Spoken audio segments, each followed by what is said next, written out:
Hello friend, good morning and welcome back to my another vlog. তো আজকে আমার স্নান করতে একটু লেট হবে, তো আজকের পুজোটা আমি ভাইকে দিয়ে দেওয়াচ্ছি।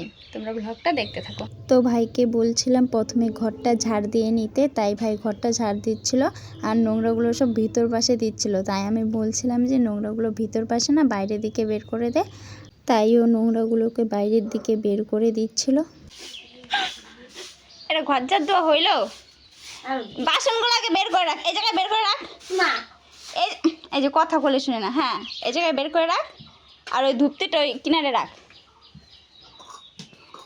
এখন ভালো করে ঝাড় দে, ওই যে ফুলগুলা, হ্যাঁ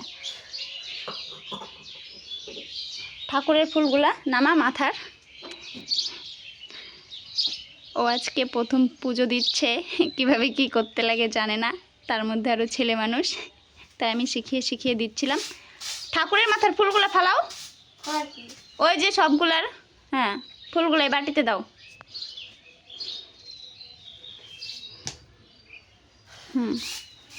এখন ওই যে ভালো করে ঝাড় দাও, হ্যাঁ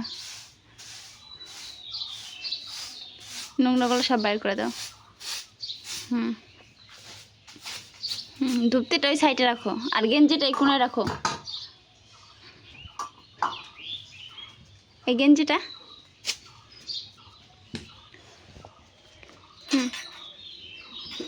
এখন থেকে ভাবছি পুজো ভাইকে দিয়েই দেওয়াবো।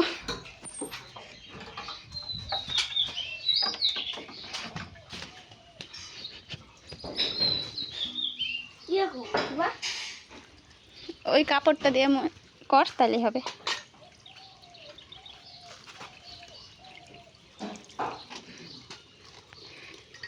পাইপটা এদিকে আইনে নে।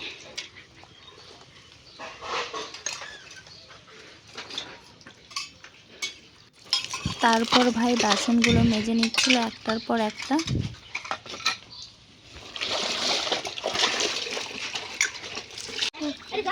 আমি জলের পাইপটা ধরে রেখেছিলাম আর ও সবগুলো বাসন ধুয়ে নিল, তারপর জগটাতে জল ভরে নিল আর বাসনগুলোকে ধুয়ে ঘরে নিয়ে গেল।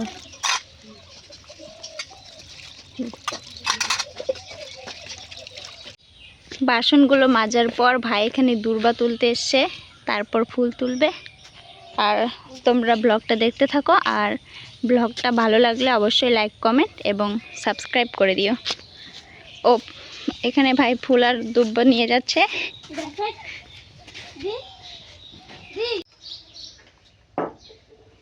দেখায় নিচে রাখিস।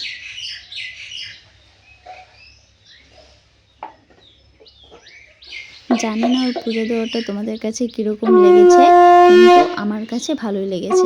ঠাকুরের প্রতি ভক্তিটা আমার ভালোই লেগেছে, আর ভগবানের কাছে এটাই প্রার্থনা করব যে আমার ভাইকে যেন সারা জীবন সুখে থাকে, সুখে রাখে আর হাসি খুশি রাখে, আর আমার ভাইয়ের সব ইচ্ছা চাওয়া পাওয়া যেন ভগবান পূরণ করে। আর ওই প্রদীপ আর ধূপকাঠি এটা সামনে সামনে রাখ, নিচে রাখ, সামনে, হ্যাঁ এই যে, হ্যাঁ প্রণাম কর। আমি দীপ, ব্লগটা এখানেই শেষ। তোমরা যদি আরও নতুন নতুন ব্লগ দেখতে চাও তাহলে আমার চ্যানেলটা লাইক, সাবস্ক্রাইব করে দাও। ধন্যবাদ।